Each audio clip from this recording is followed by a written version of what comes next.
Okay, finding the domain in pre-cal. All right.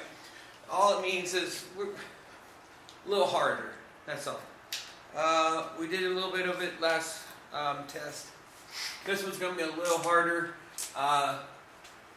The thing is all we care about with the domain is x, right? What can x be or not be?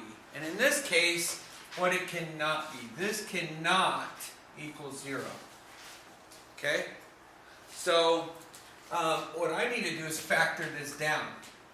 So, I need to find something that goes into all of those, right?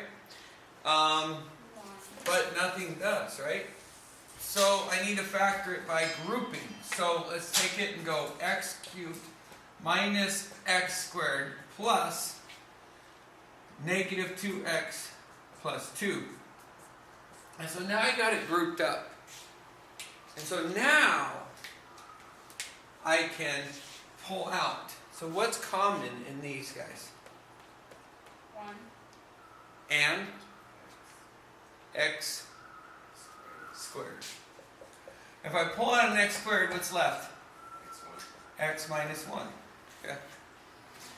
What's common in these two? 2. Now, To the 1. if I pull out a 2, will these two look the same? And the key here is to get these to look the same.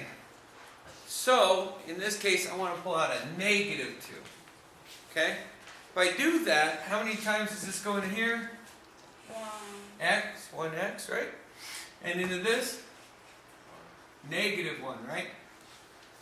Because 2 divided by negative 2 is negative 1.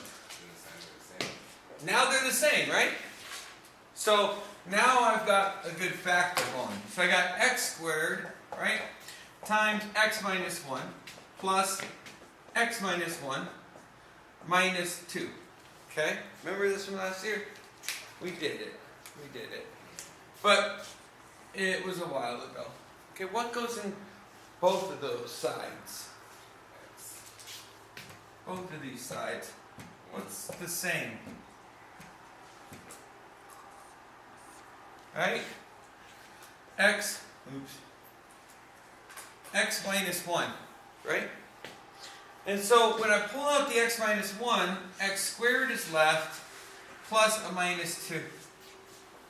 Okay? And so then I have x minus 1 times x squared minus 2. And that equals 0. Yes, sir. He makes a good trumpet, doesn't he? So you guys totally ruined his recording. Oh, sorry, recording! Just let me finish real quick. Okay. So then we're going to set each of these equal to 0. X minus 1 cannot equal 0, right? Because this is the whole key. They cannot equal 0. So x squared minus 2 cannot equal 0. And then we solve this. X cannot equal 1. And then this side is a little harder. X squared cannot equal positive 2. And then we take the square root of both sides. So x cannot equal plus or minus square root of 2. And so this is your domain. And that's your domain. There's an I in there. I just